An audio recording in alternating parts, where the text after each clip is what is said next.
Como que a turma de treinamento ela pode estar ajudando o trabalho do professor? É uma forma que a escola valoriza, é uma forma que ela usa como marketing para poder vender o curso, para poder vender o trabalho, vender as aulas, né, para os alunos, para eles poderem entrar na escola. Então tem turma de natação, a gente tem a possibilidade de fazer natação, tem a possibilidade de fazer judô, balé, às vezes circo. Tem essas possibilidades que a escola usa como marketing, só que muitas vezes o profissional que trabalha com essas atividades não é tão valorizado quanto outros profissionais, e é o que eles usam, por exemplo, numa propaganda.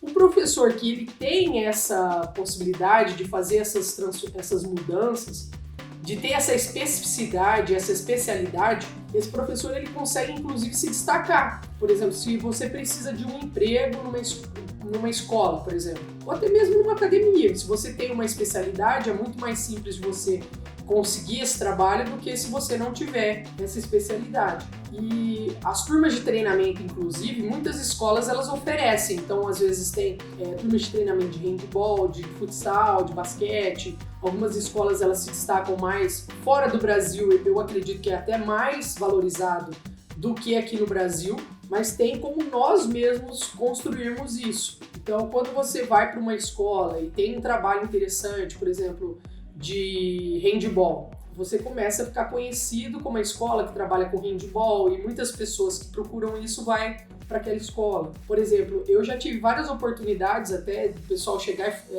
pelo fato de eu ter conhecimento de circo, de ter oportunidade de ir para algumas escolas. Então, o que acontecia?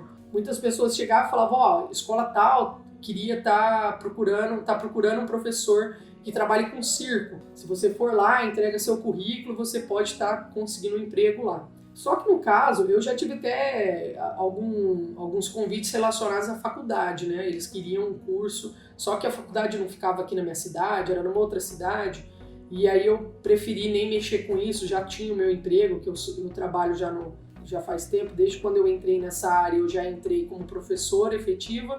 Então eu não fui atrás de conseguir esses empregos, mas com certeza quando você é identificado como alguém que sabe uma coisa diferenciada, as pessoas vêm, elas procuram um pouco mais o seu trabalho do que você ter que ficar correndo tanto atrás deles.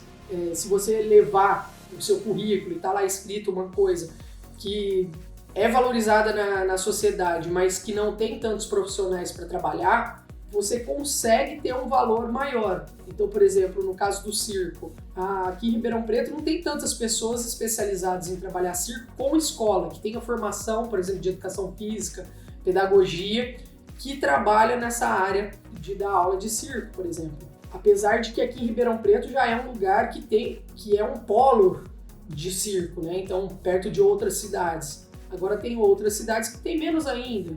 Muita da procura ela está relacionada também ao fato das pessoas verem que existe. Então, se você pensar há 30 anos atrás, falar de aula de circo na escola, ninguém nem falava, porque não tinha essa oferta.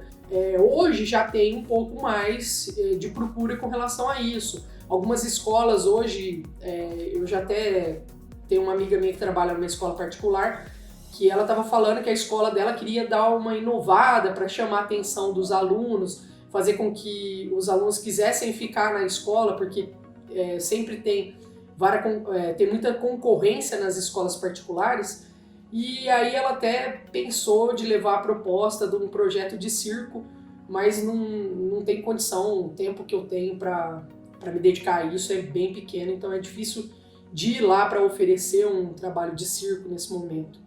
Então, quando a gente sabe uma coisa que é diferente, quando nós somos especialistas em um assunto, a gente pode oferecer isso também no espaço, tanto no particular, que você se torna um diferencial, e aí é até mais difícil de você ser dispensado da escola, quanto no público, que muitas vezes as pessoas começam a olhar para o seu trabalho e ver o valor dele.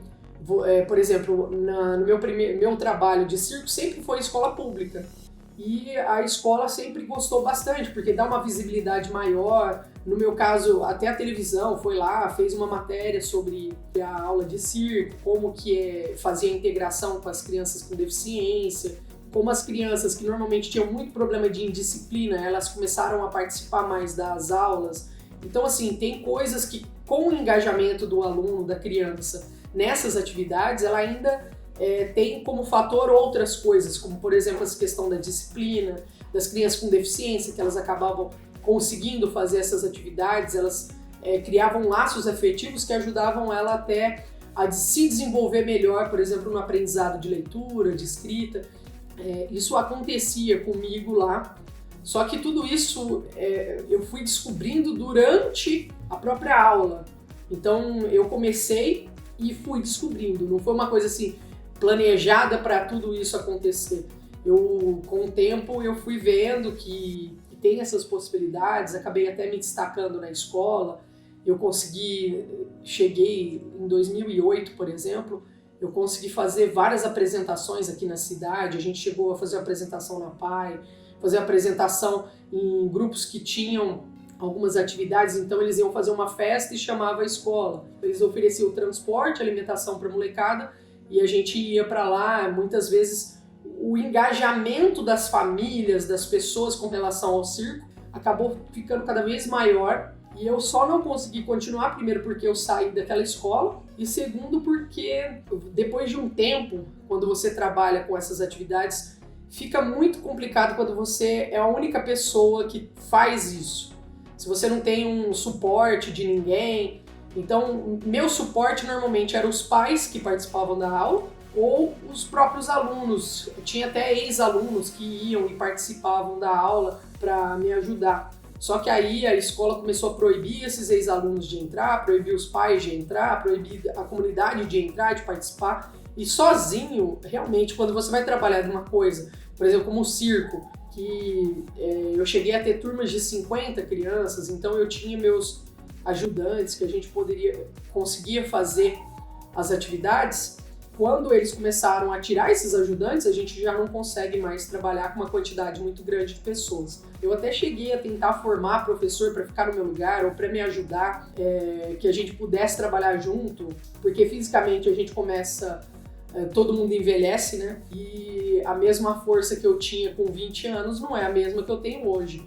Eu ficava às vezes para colocar um trapézio lá na quadra, a 10 metros de altura, demorava às vezes 2 horas pendurado lá em cima, com um equipamento de segurança que eu tenho esses conhecimentos, então fica com a perna dormente, não é tão simples. Quando você faz isso sozinha, dependendo da ajuda às vezes da criança, te passar alguma coisa pela cordinha para você puxar, é complicado, mas sempre coloquei na minha vida que valeu a pena, o aprendizado que eu tive com isso, e até a visibilidade que você tem do seu próprio trabalho. Então, e tem uma coisa que eu acho muito interessante que eu aprendi com uma professora da faculdade, que faça como as galinhas. Sempre que você for trabalhar em qualquer lugar, seja escola ou até outros lugares, seja como galinha.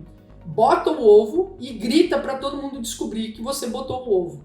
Só que tem o seguinte, tem que botar o ovo, não adianta sair gritando sem fazer a sua parte, sem mostrar o seu trabalho. Você tem que fazer o seu trabalho e divulgar esse trabalho. Se você não divulga, guarda só para você, é muito difícil que alguém vai valorizar isso. Porque se ninguém sabe o que você está fazendo, como que eu vou valorizar o que é que você faz, o seu trabalho? Então é bem complicado com relação a isso. E, por exemplo, em alguns lugares a gente tem aí as turmas de treinamento. Inclusive, quando eu fazia esse trabalho de circo no estado, a minha turma era uma turma de treinamento, de ginástica geral, que eu trabalhava circo. E tinha a possibilidade também de futsal, de handball. A outra professora que tinha de educação física, ela já tinha uma característica mais de esporte. Então ela trazia a questão do futsal e também conseguia a visibilidade dela pelo futsal.